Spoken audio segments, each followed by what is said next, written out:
Bienvenue sur le plateau de businessactuality.com avec son associé Diaspo TV.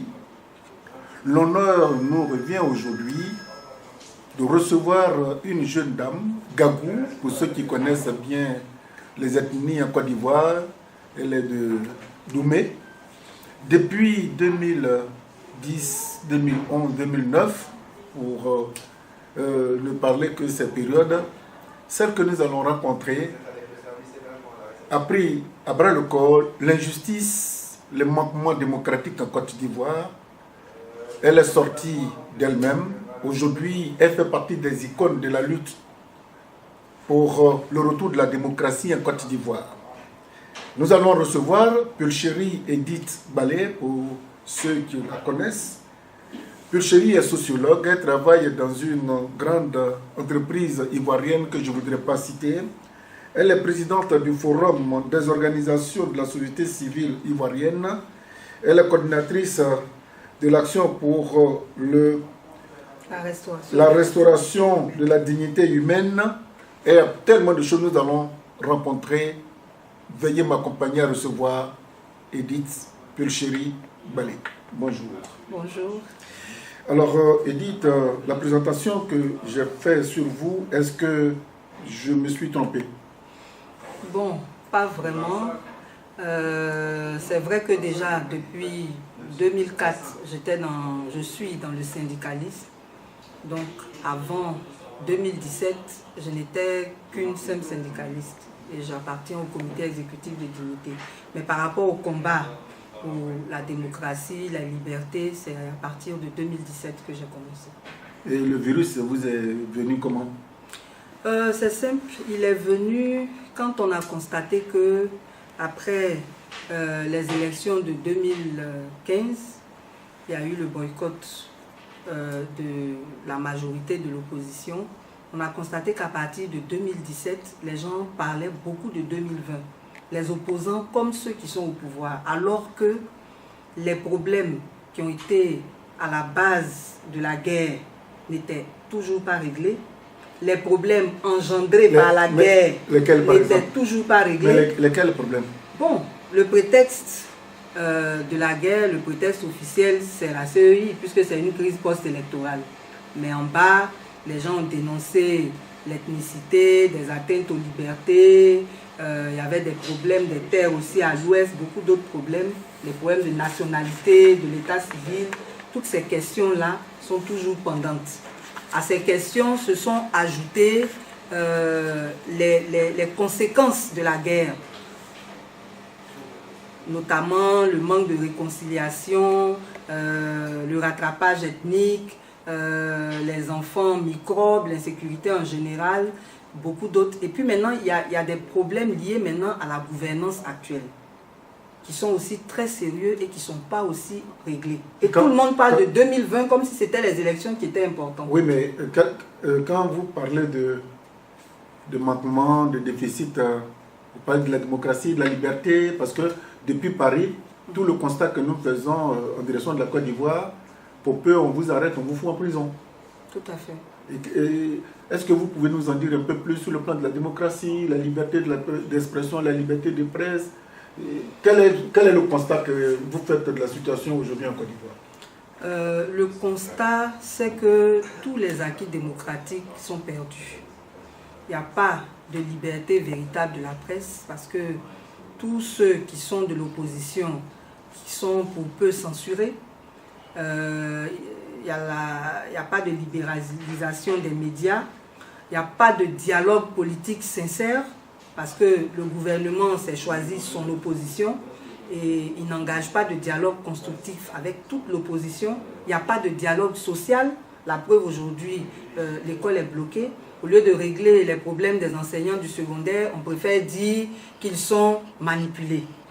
On politise tous les problèmes au lieu de les regarder en face pour les régler. Mais pour l'école, c'est un problème assez récurrent quand même, c'est sérieux.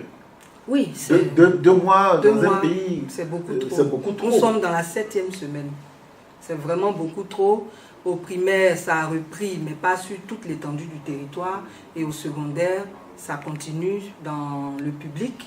Le gouvernement ne discute pas avec les syndicats, au contraire on les réprime. Il y a des enseignants qui sont actuellement emprisonnés, certains ont vu des ponctions sur leur salaire, le ton se durcit de part et d'autre et c'est la société ivoirienne qui perd. Et comment cela s'explique? Pourquoi le gouvernement durcit le ton face à une situation qui engage une rencontre, une discussion, un dialogue? Pourquoi le gouvernement durcit le ton?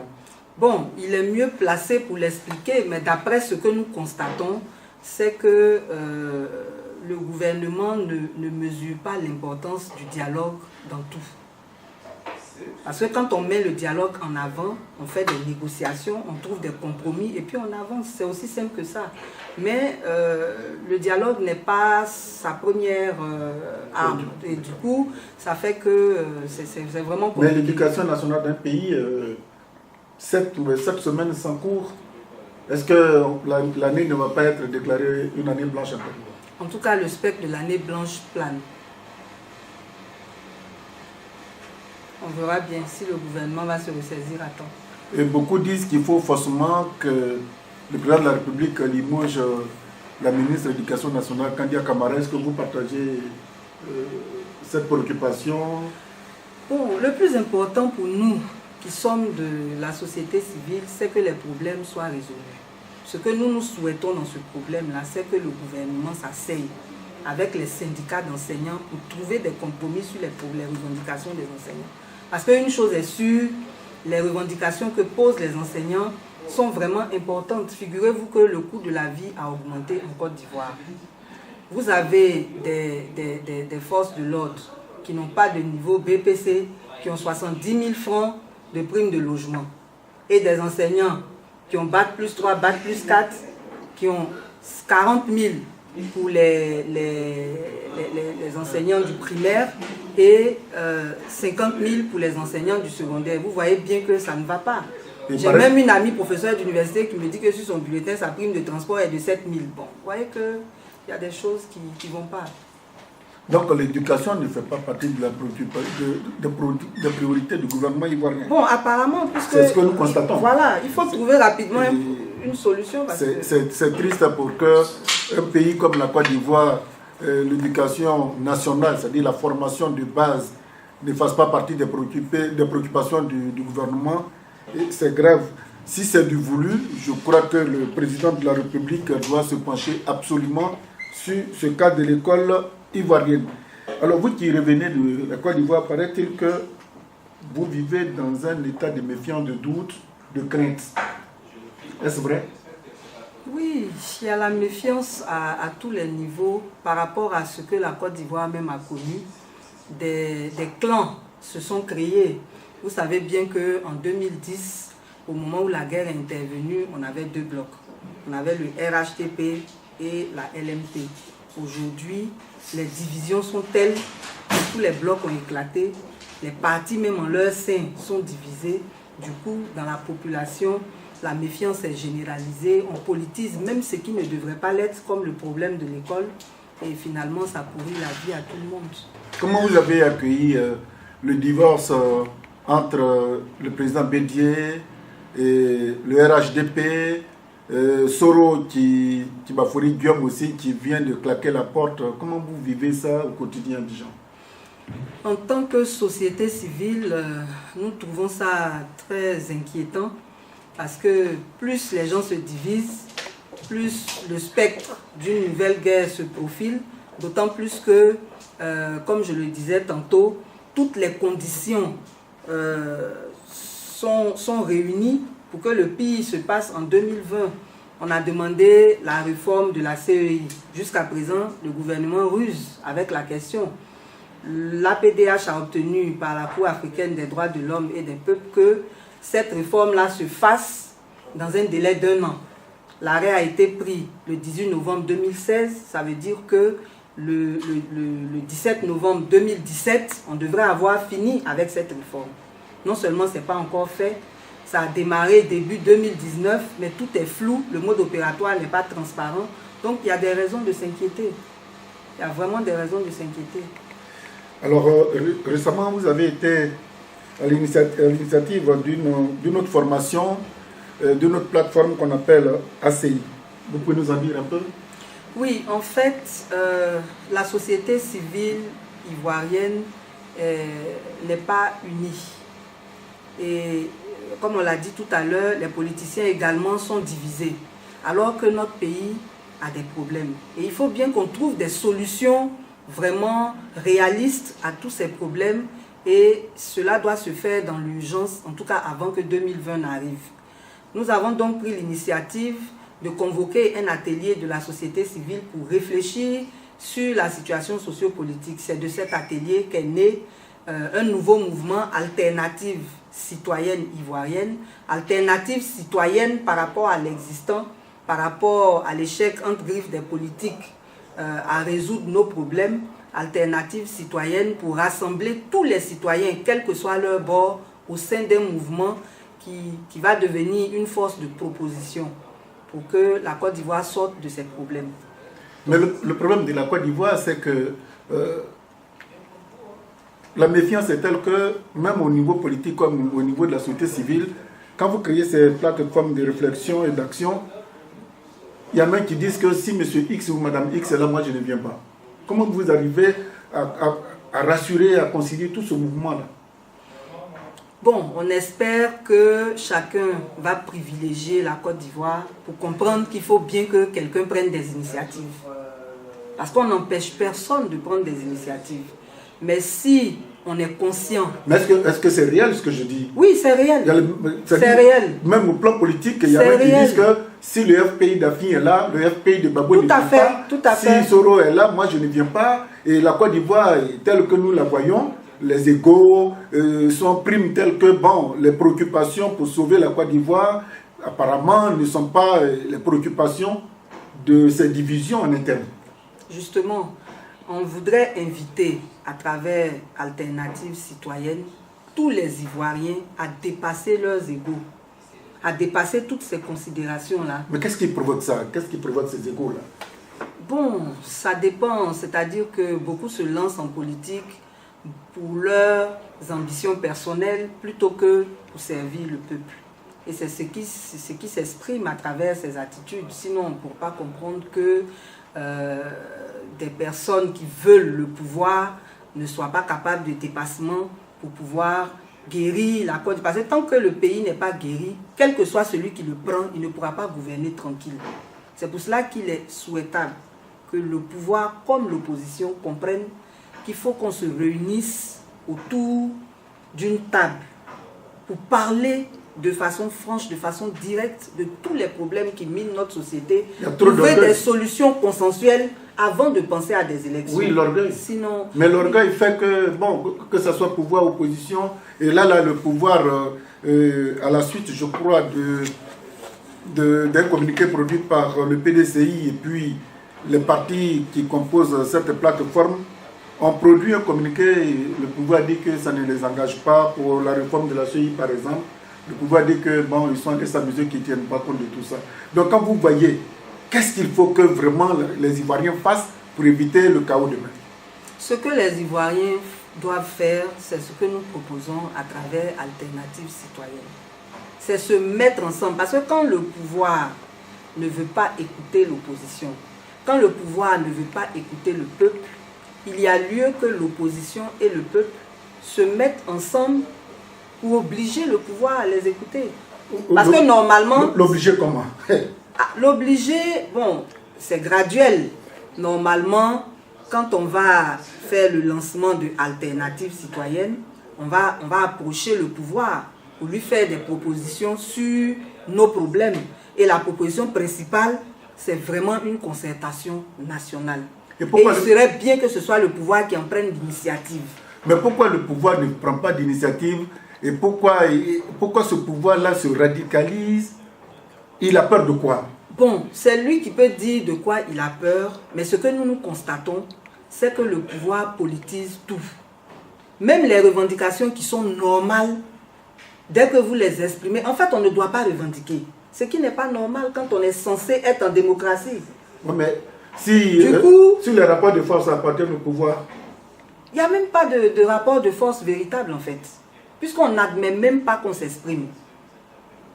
Et c'est pour cela qu'on doit forcer pour créer le rapport de force qui nous oblige à nous asseoir pour trouver des solutions.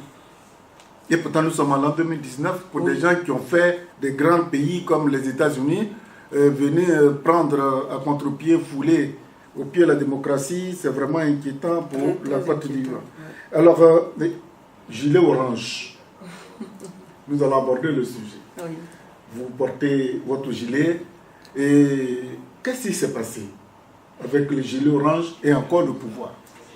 Ce qui s'est passé, c'est qu'en Côte d'Ivoire, on dit partout qu'on a une croissance à 2 chiffres. Mais au plan microéconomique, le peuple ne le ressent pas. Non seulement le peuple ne le ressent pas, mais le peuple est victime de décisions gouvernementales. Et le gouvernement ne fait rien pour dédommager ces populations-là. Donc les gilets oranges sont nés à l'initiative de l'ARDH. L'ARDH elle-même est née à l'initiative du Forci parce que nous avons constaté que beaucoup de groupes dans la population étaient victimes d'abus et d'injustices et personne ne s'en occupait. Ils étaient comme des laissés pour compte. Et il y a plusieurs exemples, on ne peut pas tous les citer. Mais quand on prend par exemple les déguerpis, on ne peut pas imaginer que dans un pays comme le nôtre, qui a connu le luxe d'antan, qu'on descende au point d'aller déguerpir des milliers de populations un matin à 4 h du matin, sans mise en demeure, sans mesure d'accompagnement. Et tenez-vous bien, cela s'est passé à Port-Boué, abattoir, le premier jour des écrits du bac. Ça veut dire que les gens devaient se réveiller pour accompagner leurs enfants ou bien leur donner les moyens d'aller composer et on les réveille avec des cargos, des loupards pour détruire leur maison. En pleine saison pluvieuse. Ils dorment au cimetière. Voilà, les enfants n'ont pas pu composer, les gens sont partis parce que le cimetière était le plus proche d'eux en fait. Ceux qui ont pu sauver quelque chose, parce que les premières maisons qui ont été cassées, les gens n'ont rien pu faire. Donc ceux qui ont pu sauver quelque chose en attendant qu'on vienne détruire leur maison, parce que tout s'est passé en un seul jour. C'est pas normal. On dit que nous sommes dans une économie libérale.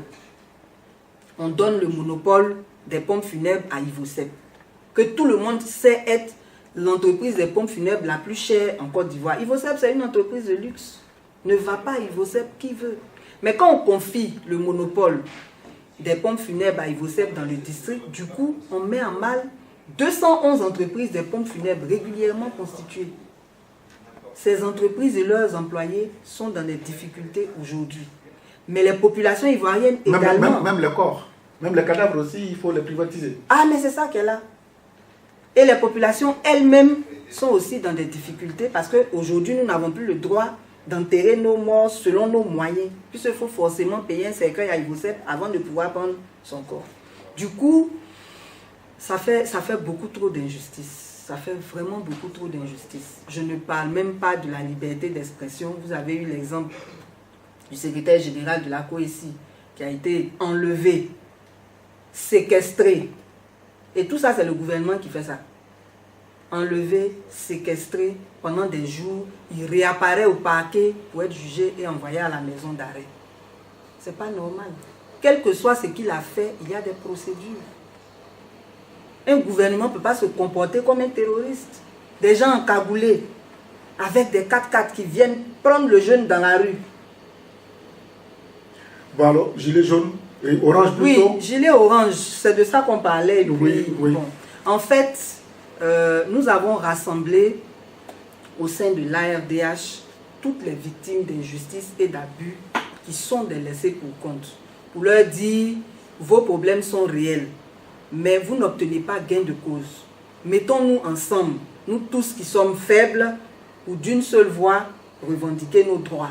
C'est comme ça qu'on a créé Action pour la restauration de la dignité humaine. Il se trouve que nous avons envoyé des courriers au ministère de la Solidarité sans réponse, au ministère, à la primature sans réponse, à tous les ministères techniques concernés par les problèmes sociaux, oui. Voilà, qui concernent tous ces groupes-là, sans réponse. Alors qu'avant qu'on ne constitue l'ARDH, chaque groupe avait déjà épuisé tous les recours. Ouais. Du coup, il ne nous restait plus d'autre solution que de manifester. Puisque vous manifester entendez, comment? Marcher? bon, on avait le choix entre des meetings, des sittings et une marche. Mais nous, on a choisi la marche parce que, comme je vous ai dit, on a épuisé tous les recours, on en avait marre et c'est tout le groupe qui a décidé d'une marche. Maintenant, les gilets orange, parce qu'on a vu les gilets jaunes en France. On s'est dit c'est bien. Et donc, nous, on a choisi les gilets orange parce que Vous on faites voulait, voilà, on voulait premièrement dire à la population ivoirienne que quand on a des problèmes que le gouvernement ne règle pas, il n'y a pas d'autre solution que d'agir dans la solidarité comme le font les gilets jaunes en France. Parce que la crise ivoirienne a mis tellement de peur dans le cœur des Ivoiriens que les gens ont peur de sortir. Donc quand on dit gilet orange, au moins tous les jours, ils voient sur France 24 à la télé, tous les samedis, comment les gilets jaunes se mobilisent. C'était une façon de leur dire, voilà ce que nous attendons de vous. La deuxième chose, c'est que la couleur orange est utilisée dans le trafic comme couleur intermédiaire entre le feu vert et le feu rouge. Okay. Donc nous estimons qu'il fallait porter un gilet orange en guise d'avertissement pour dire nous sommes, voilà, on n'est pas content. On revendique voilà, des droits élémentaires. Et personne ne nous écoute. Et comme ça, vous avez prétendu organiser un matin, la police, vous avez reçu une convocation. Oui, justement, on a voulu faire les choses normalement, mais ça ne marche pas en Côte d'Ivoire. On avait programmé une première marche pour le 19 décembre. Les autorités ont refusé. Alors que dans notre constitution, l'article 20 dit que nous avons la liberté de manifester pacifiquement. Ça veut dire qu'a priori, on n'a même pas besoin d'autorisation. Mais on a quand même demandé une autorisation pour sécuriser la marche. Ils ont refusé. On a reporté au 19 janvier, ils ont encore refusé. Bon, après ça, j'ai reçu une convocation. Bon, moi, je suppose que c'était pour m'intimider. On m'a posé des questions, j'ai répondu aux questions. Lesquelles? Oh, on voulait savoir mes rapports avec les partis politiques qui financent mes activités. Pourquoi c'est après la crise que j'ai commencé à être dynamique. Enfin, c'est un peu ça. Et quand on préparait cette émission, ils nous ont fait croire que depuis lors, ils vous ont complètement interdit toute action politique. C'est-à-dire que vous êtes acheté, vous rentrez dans le rang. Non. Vous êtes intimidé, vous ne pouvez plus rien faire. Non, pas du tout, pas du tout. Il faut toujours reculer pour mieux sauter. La preuve, je suis en train de vous parler maintenant de ce qui se passe en Côte d'Ivoire. En fait, nous avons réalisé qu'il n'y a vraiment pas de liberté d'expression. Et nous sommes en train de réfléchir à comment on fait pour nous exprimer quand même. Et c'est pour cela qu'on a travaillé à la création de l'ACI. C'est pour être même plus fort que l'ARDH, plus fort que le Forci. Parce qu'on ne va pas se laisser bâillonner par un gouvernement qui n'écoute personne, qui ne veut résoudre aucun problème. Ce n'est pas possible. Mieux vaut même mourir que de rester silencieux. Voilà. Donc, on ne va pas rester sans réagir. Nous sommes en train de nous préparer à réagir. Mais on espère que le gouvernement va nous tendre la main pour qu'on puisse faire nos propositions et travailler ensemble à la résolution des problèmes des Ivoiriens avant 2020. Mais il y a des chancelleries qui sont en Côte d'Ivoire. Est-ce que vous prenez contact avec ces chancelleries? Les chancelleries, on leur écrit, ils ne répondent pas. La seule ambassade qui répond quand on leur écrit, c'est l'ambassade d'Allemagne. Mais c'est l'ambassade de Russie seule qui nous a reçus jusqu'à présent pour nous écouter. Ils ne répondent pas, mais bon, nous on travaille. La Côte d'Ivoire est livrée elle-même. On peut le dire, on peut le dire. Parce aucune que c'est des gens qui voient, ce qui se passe. Aucune organisation, l'UA, l'Union Européenne, les gens regardent. Tout ça, les gens regardent. Ça fait pitié, hein? Oui, mais c'est pas désespéré, on va réagir, on n'a pas le choix. On va réagir, on n'a vraiment pas le choix. Alors, sur le concept de la CEI, c'est un problème assez sérieux. Oui. Et le gouvernement soutient mordicus que cette CEI a organisé des élections crédibles, transparentes et démocratiques et que c'est des ajustements, quelques petits réglages, mais pas des refontes.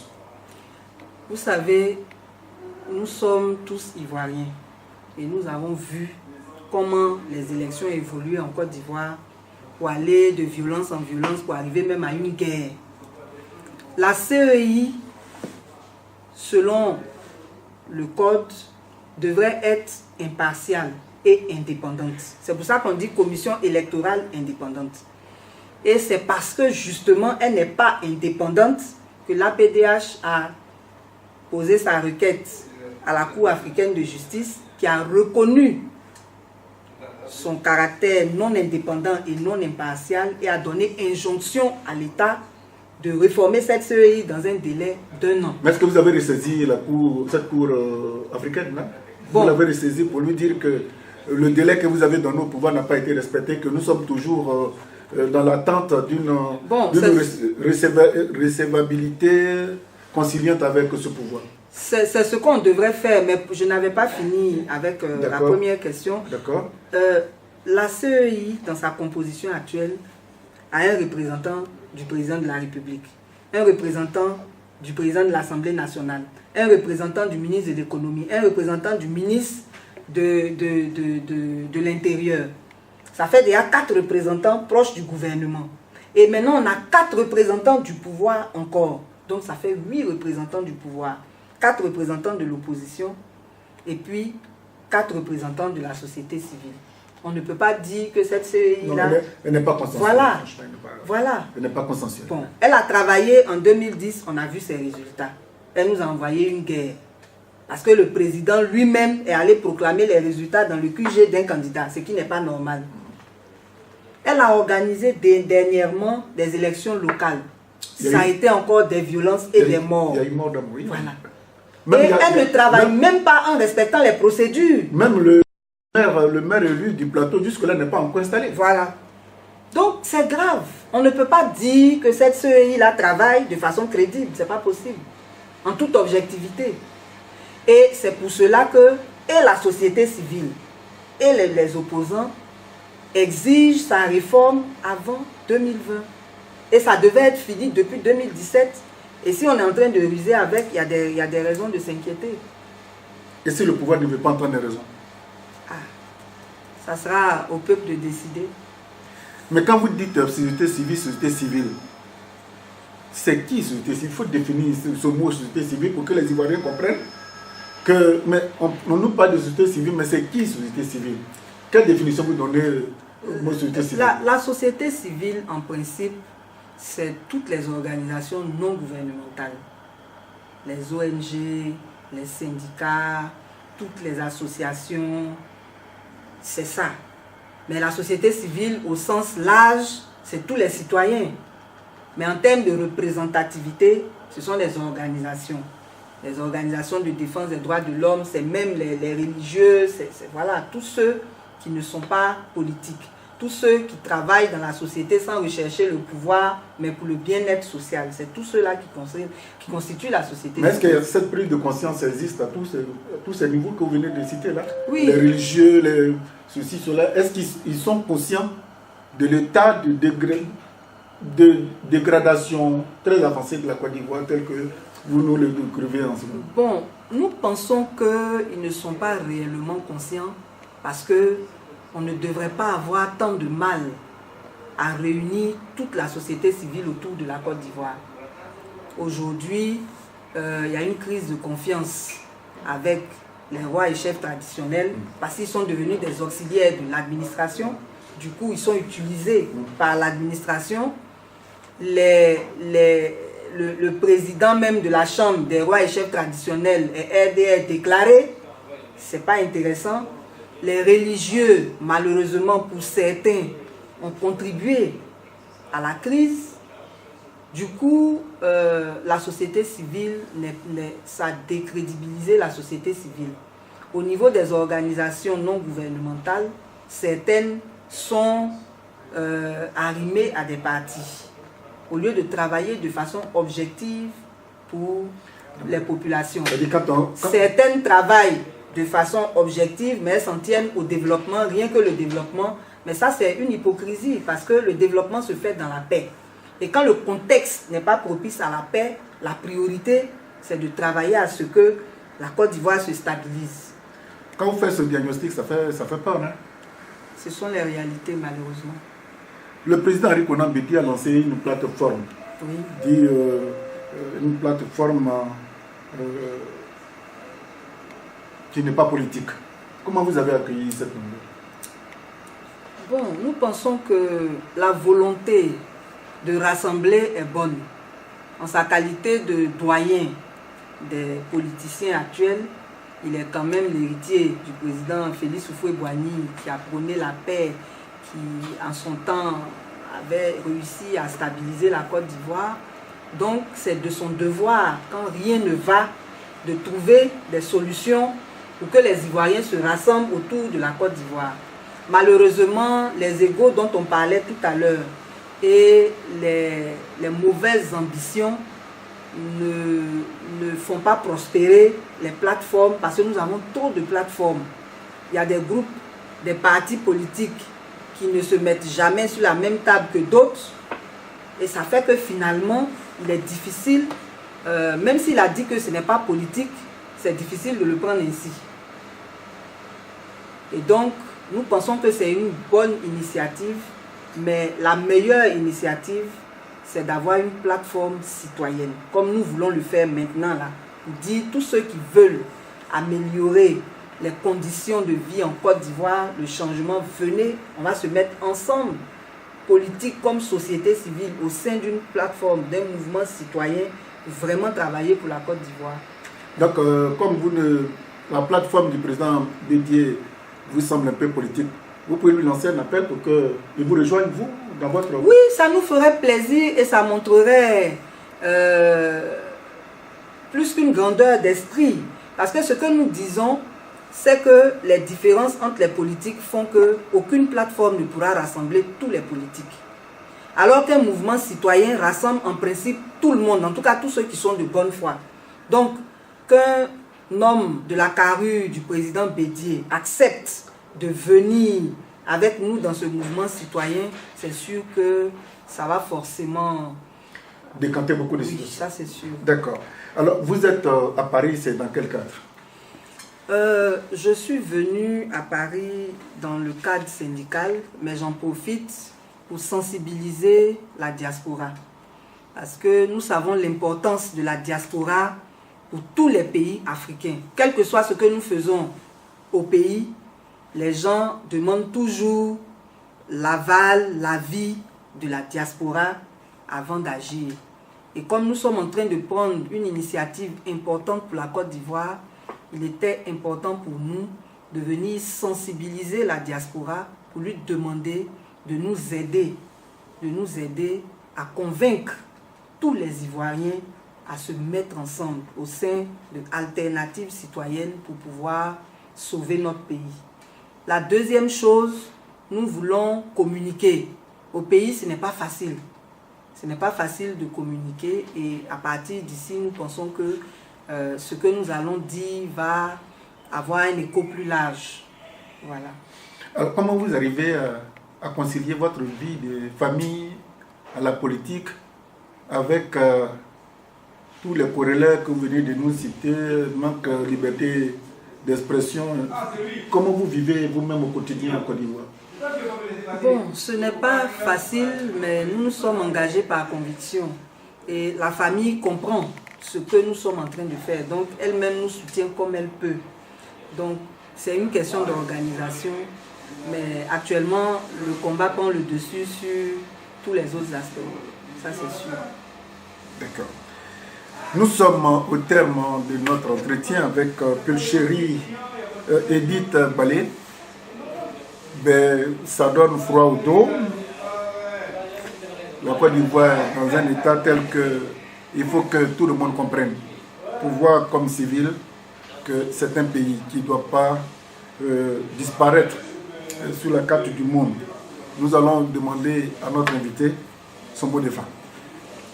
Mon mot de fin s'adresse à tous les Ivoiriens, et particulièrement au gouvernement, pour dire que la concertation nationale pour laquelle nous voulons lutter au sein de l'ACI est essentielle pour que nous puissions sauver la Côte d'Ivoire.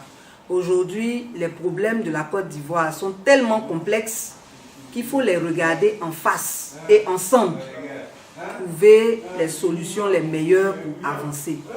Donc nous lançons un appel au gouvernement qu'il accède à notre proposition de créer le cadre de cette concertation nationale pour que nous mettions sur la table tous nos problèmes et que nous avancions ensemble au lieu de faire semblant, de faire croire à tout le monde que tout va bien et d'accumuler les problèmes qui vont nous emmener encore vers une autre guerre.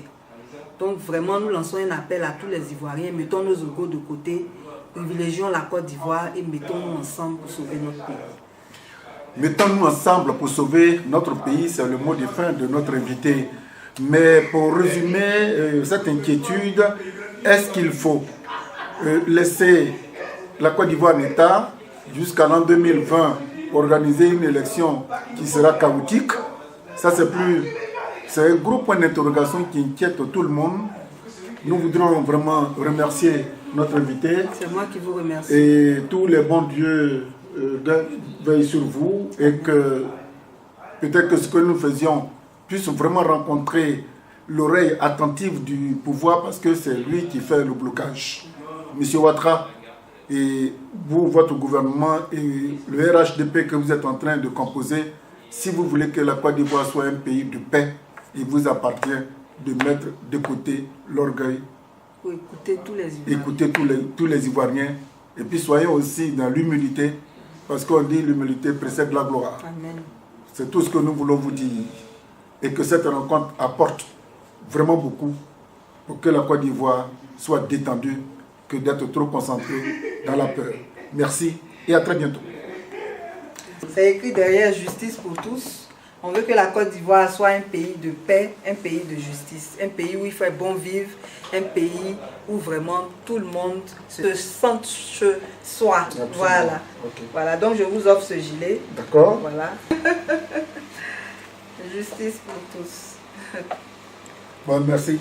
Merci beaucoup. Nous voudrions franchement encourager les initiatives telles que celles que prennent les grandes personnalités. C'est une personnalité qui a un souci majeur de voir une Côte d'Ivoire réconciliée, une Côte d'Ivoire de paix. Franchement. Et le dire n'est pas attaquer un pouvoir. Le dire n'est pas de déshonorer quelqu'un. Le dire, c'est pour dire à la personne que quand la Côte d'Ivoire va bien, lui-même il va bien. Je suis sûr que là où il est, il n'est pas tranquille.